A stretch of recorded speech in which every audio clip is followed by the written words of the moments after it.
guys, and welcome back.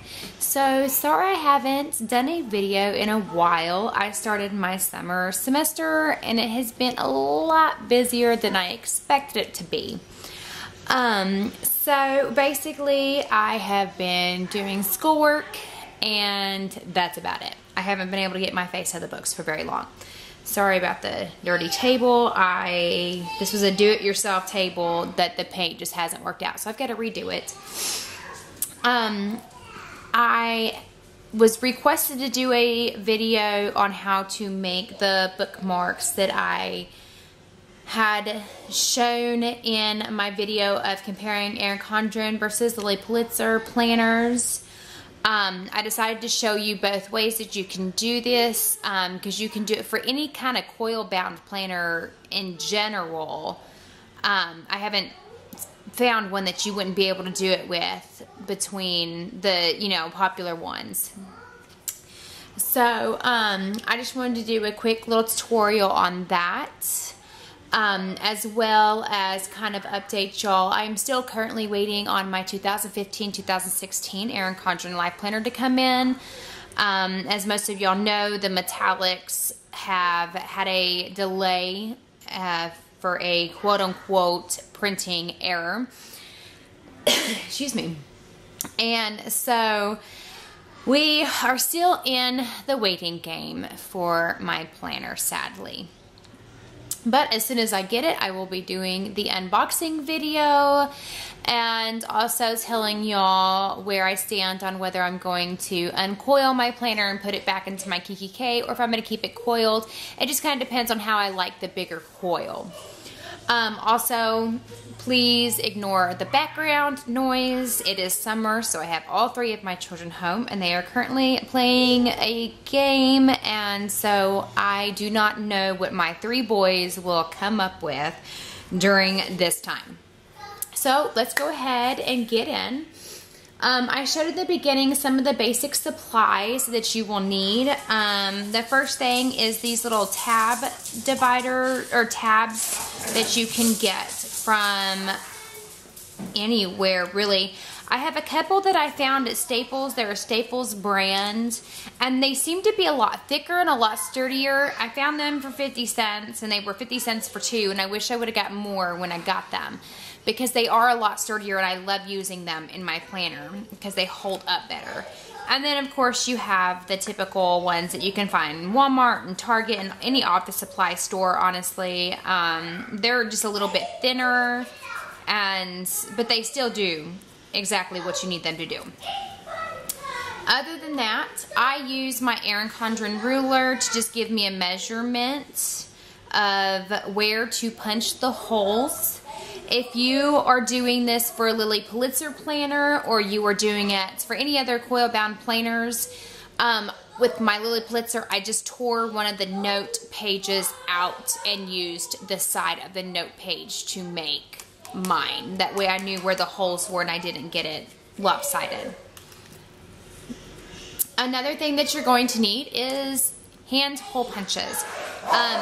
I bought each of these for $4 a piece at Hobby Lobby. This is a thinner one that I use for the Erin Condren, and then this was the thicker one that I used for the Lily Pulitzer planner. It just depends on what you need as to what size hole punch you will need. They are typical sizes of like 1/8 of an inch, 1/4 of an inch, 1/16 of an inch, stuff like that. Then you will need a pair of scissors.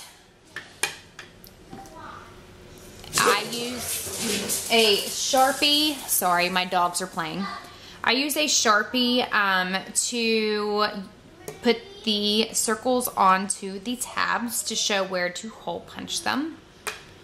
And then one thing that I wanted to note is you can also do these with your project life cards or anything else. I've done it with invites. I've done it with important pieces of paper that I needed to keep inside my planner. Anything really will work with this. So I just wanted to show what I'm talking about, just in case some of you do not remember. Some of you did not watch the other video. this was the bookmark that I had inside my Lily Pulitzer, and it just kind of has my color coding and my weekly chores, what days that I did them. So this basically, how I made it was I just took a piece of hard cardstock and I just made the diagonal lines myself on it, and then I took some, let's see, I just took some plain cue cards or flash cards or whatever you want to call them. I'm not exactly sure. Just one of these, and I cut it in half. And I used a pair of decorative scissors that I have to cut the zigzag onto the sides to give it that little zigzag of a look. And then I just wrote my color coding system just to kind of help me keep track of everything. I'm really big on color coding so that I make sure that I have everything organized. And then I just took the things right here that I made. I'm not really sure what you call them. I know Erin Condren calls them coil clips, but I was making these before I ever heard of Erin Condren's coil clip, so I don't know if I could call that a coil clip hack because I didn't know of the coil clips at this time. But basically, as you can see, they are removable, they are reusable. They're not as sturdy as the coil clips would be, I would assume. I've never used them. I've always done it this way. I did order some, so I should be able to tell you my opinion on those later. And as you can see, you've just got the hole punches here, and then you just have it cut so that you can slip it in. So what you do basically, and I'm going to go ahead and use the Erin Condren ruler to make one, and that's only because I have it readily available for me to do so.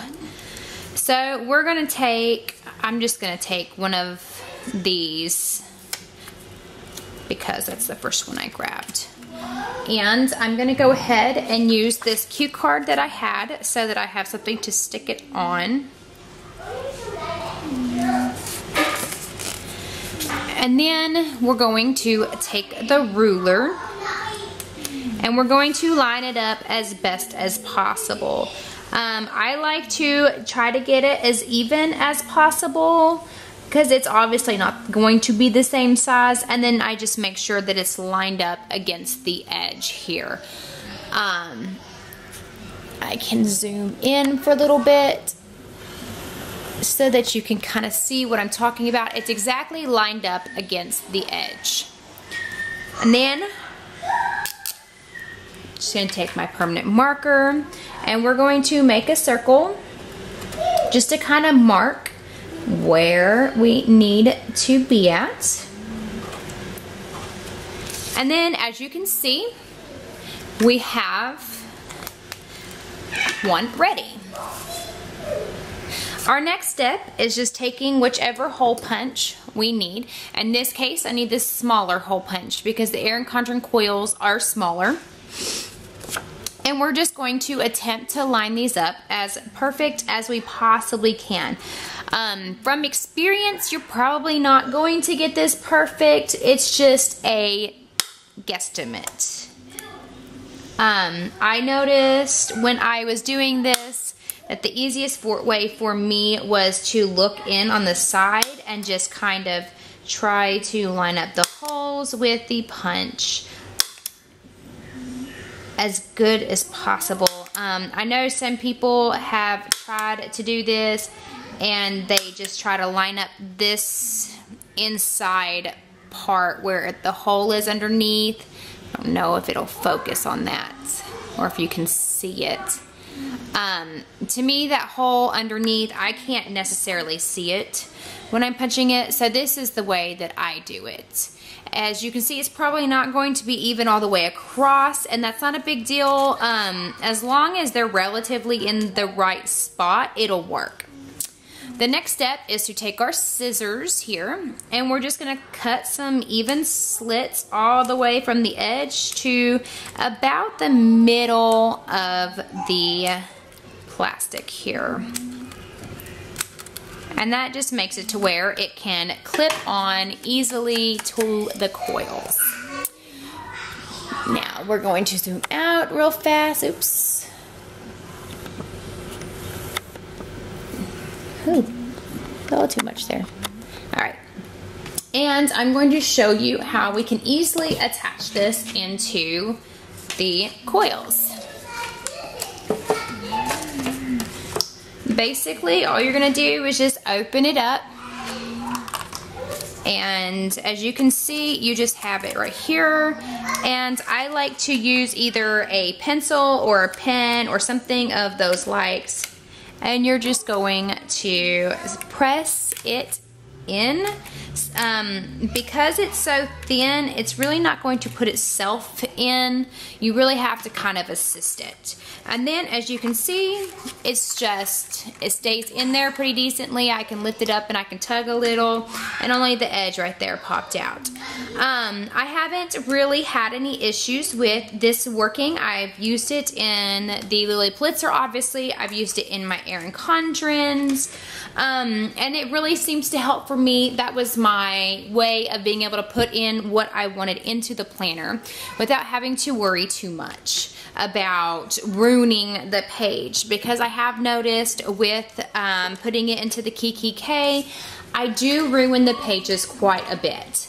If you are wanting to do a Project Life card, you would do it very much similar the same way. You're going to take your ruler, but this time instead of just laying it across once, you're going to want to lay it across here, do all these holes, and then overlap that extra hole right there and put the holes in, punch it, and then enter it.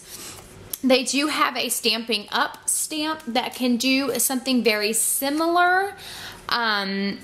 I have not personally used it, so I cannot say if it works.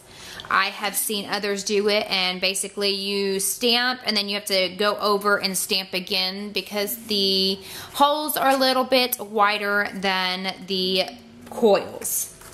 So that is my video for this week. I hope it was a little bit informative. I'm sorry I haven't been posting much. I'm going to attempt to get this video up for this week, and then the next one for next week, and then probably my next video will hopefully be my unboxing video. So fingers crossed that it comes in and it's beautiful and I don't have any major issues, and if I do, we will find them together.